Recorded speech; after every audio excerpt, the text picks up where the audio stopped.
do you get a lot of pushback, or whether online or in person, of like, well, you shouldn't be focused on money. You shouldn't be focused on business. You're about God. You should be doing that only. Like, do you get that criticism at all? Of course.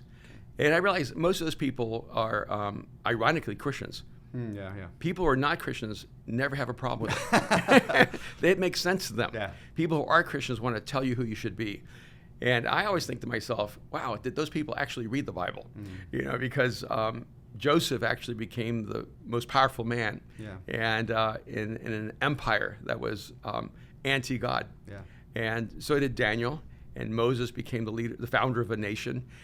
When you look at people in the scriptures, especially the Old Testament, they all rose to massive prominence. Yeah. They actually had incredible wealth and power and influence. And Solomon, who is considered the wisest man who ever lived, was also the wealthiest Israelite who ever lived. Yeah.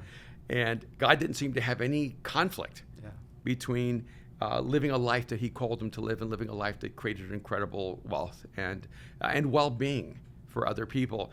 The craziest thing is when I design clothes. There are a million people who make Christian T-shirts. Yeah. I make $10,000 jackets. Yeah. There's a difference, and then you get all this criticism going. Why would you make a jacket that's so expensive? Yeah. It's not accessible to all of us, and you're just going after whatever money. And I go, wait a minute, if I make a $30 T-shirt to make money, I'm making money on people poorer than me. Yeah. If I make a $500 jacket, I'm making money for people who are of my income. Yep. But if I'm making a $10,000 jacket, I'm actually pulling money from the wealthy to pay for the work of people who are tailors and sewers and pattern makers. People don't seem to understand how economy works. Yeah. And that's my biggest critique a lot of times of Christians, is that a lot of the critique is really a huge amount of naivety about how the world actually works. Yeah. And so I actually make high-end clothes because I didn't want anyone thinking as a pastor I was trying to sell clothes to my constituency. Sure. Yeah. No one at Mosaic really can afford my clothes, and I love that. And also I have a particular sense of calling to create things that are beautiful and elegant and extraordinary. Yeah. And so I don't really have any interest in creating things that are average. Yeah. I have a master class called The Art of Communication. It's $5,000. Yeah. And of course, there's a lot of criticism. Yep. Going, well, why don't you make it for $50? Yep. And I go, because I do not create $50 products. Yeah. I just don't. Yeah. I wish I did, because that would really scale. Yeah. It's the $50 product, it's the $250 product that actually scales. Yeah. The $5,000 one doesn't. It filters the person who's serious about becoming a world-class communicator. Yeah. And so I use it as a filter to find people who are determined to become the best. And that's pretty much what I do in everything I do. Yeah. Yeah, that makes a lot of sense. I used to be very against. I do a lot of real estate, so I buy a bunch of real estate, and I taught real estate on a podcast for a long time. And we were so, me and the whole company, the podcast was very anti. Don't pay for education. Don't pay for it. You can get it for free.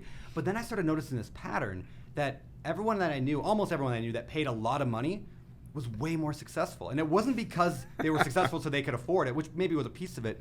But it's like they invested heavily, and then those groups I saw just ridiculous levels of success. And so I've realized if I want to be in that, I got to maybe pay to get in that.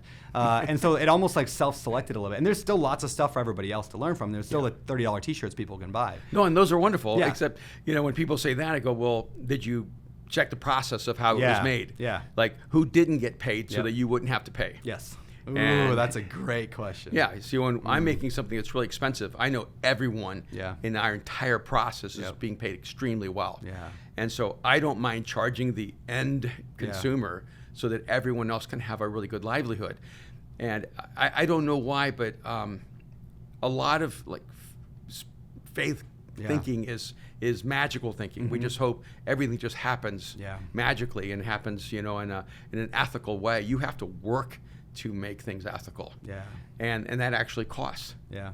And so I love Mosaic. I don't have to pastor. Yeah.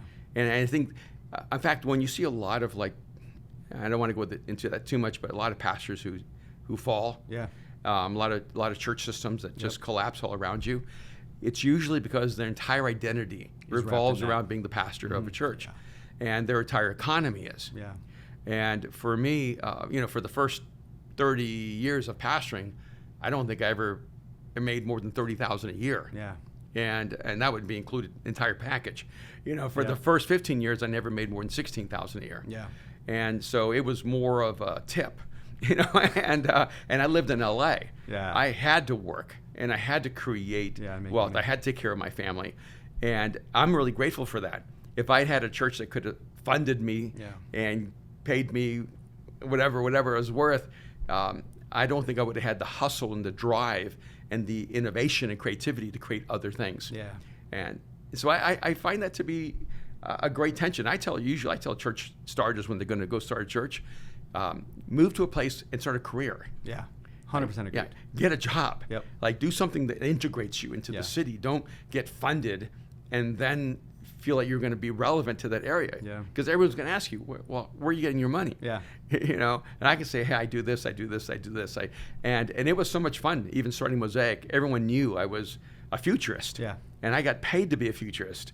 And I would work with universities and companies, organizations that I would come in and help them understand what was happening in the world and how to meet the future at its intersection. Yeah. And it gave me so much credibility when I walked up on the platform and talked about Jesus, because they knew I wasn't paid to talk about God. Yeah. That's cool, man. Yeah. There's this, in a related way, the idea of building wealth. I get this criticism constantly, and I'm sure you do as well. Mm-hmm. And it's this idea. Anytime I post on Instagram, I bought a new rental property. I get somebody, and they're always Christians, that will say, when's enough, Brandon? Like, when is enough? Like, why do you need another property? Why do you need another apartment building or whatever? Like, launch some product. Why do you need another thing? Like, as if Christians are not supposed to have wealth. You mentioned Solomon, you mentioned all that. So how do you balance that? How do you balance, I like to create, and maybe there's I don't want to call it a game, but there's fun to creating something that then the world wants and then pays you money for, right? How do you balance that and that desire for wealth with also the fact that there's so much needy people out there? Like, how do you do that, and how do you advise people on that? Yeah, first of all, I think that we need to understand people are not the same. Mm-hmm. And it's not even a biblical idea that everyone was designed with the same gifts or talents or intelligence or ability or even energy. Yeah. We're all just different. Yeah. And someone says, Brandon, when's enough? Really the truth is it was already too much for them. Yeah, yeah. And they don't understand what drives you. Yeah. And you can say, well, when there's no more poverty. Yes, yeah. See, like when there's no more need in the world, then enough will be enough. Yeah. But until then, I'm going to keep creating. Yeah. I'm going to keep generating. Yeah. And I'm going to keep being a generous person. And